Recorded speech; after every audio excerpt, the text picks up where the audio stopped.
আমি আর আপনি গেছিলাম না বড় ভাই গেছিলাম, ওই যে গহের মোল্লার বেটা আরশেদ মোল্লাকে আনার জন্য গেছিলাম। ওই যে গহের মোল্লা যখন অসুস্থ হয়ে পড়ছিল, কিরা গেছিল? হ্যাঁ, সাত্তার ভাই ছিল। ওই সাত্তার ভাই আর আমি সারা দিন রাত বুঝাইয়া ওই আরশেদ মোল্লাকে ওই গহের মোল্লার কাছে আনতে পারি নাই। গহের মোল্লারই দোষ, সব দোষ গহের মোল্লারই দোষ। ছেলে হয়া যদি বাপের দোষ খোঁজে আর বাপের দোষ ধরে, ওই ছেলে ওই তার প্রায়শ্চিত্ত ভোগ করতে হবে। আমি কইছি যে ওই আরশেদ মোল্লা ওই গহের মোল্লার কাছে গেল না, আর তার নিজের দোষ স্বীকার করলো না। ও খালি গহের মোল্লার দোষ খোঁজে যে ওই আমাকে না দিয়ে বাড়ি দিয়ে গেল, ইয়াকে রোস্তম মোল্লা দিয়ে গেল। হ্যাঁ, আর আমি বাপের আদর থেকে বঞ্চিত হইলাম। ওই সময় তো ওই গহের মোল্লা যা করছিল ভালোর জন্যই করছিল, তাকে রেখে আসছিল তার ওই বাপের অংশ যাতে পায়।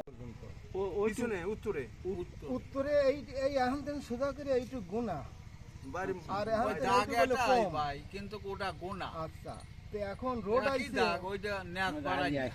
রোড আইছে, হ্যাঁ, রোড আইছে, এই যে পুবির ফিটি রোড আইছে। এই এখান দিন রোড আইসিয়ে এবিদি চলে গেছে। আচ্ছা, তো এখন আমার 34 দিবির লাগলে বেড়ে এই সোজা চলে আসা লাগবে, এই সোজা এখন ওর থাকতেছে।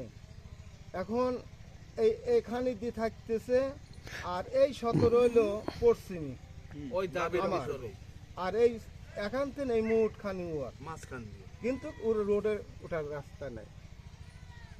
কারণ কইলাম তো ভাই, ও বাস করতেছে যায়, ও অসুবিধা না করি ও গাও ধরে দেওয়াই ভালো। আমরা তো ভাই ফুল কি মনে হয় গেল, আমি নামাজ পড়তেছি, সালাম টালাম ফিরি, নামাজ মোনাজাত ধরি, শেষ করে কি ব্যাপার ভাই ফুল কিনে হচ্ছে? কয় ভাই তুই যদি জমি ফেরত দিস তাহলে বাড়তে না আমি ভাগ করবো, তোরা সব সাহায্য দিবি।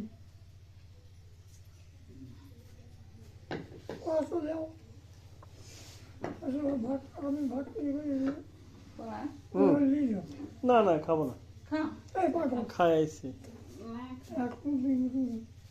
এখন ভাত পাই বিহারের আত্মা করছে কি যে ভারী হেরি খাওয়া পড়বে।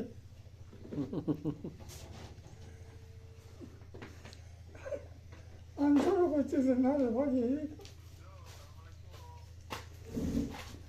পড়ে চাইছে। আসেন,